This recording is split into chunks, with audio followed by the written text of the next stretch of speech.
If TikTok rewards are not working, start by checking if the TikTok rewards program is available in your region. TikTok rolls out rewards in specific countries, so if it's not supported in your location, you will not be able to access it. Next, ensure your app is updated. Open the Google Play Store, search for TikTok, and install any available updates. Outdated versions may not display reward features properly.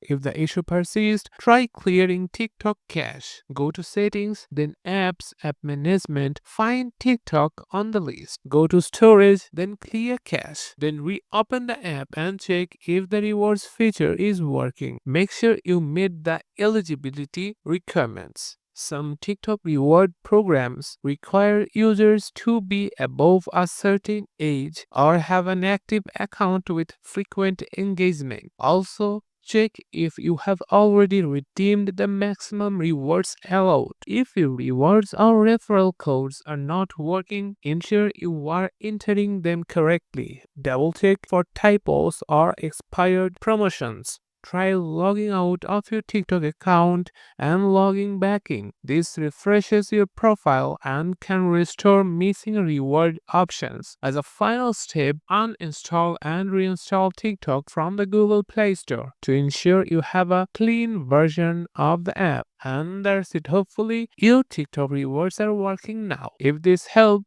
don't forget to like and subscribe for more quick tech fixes.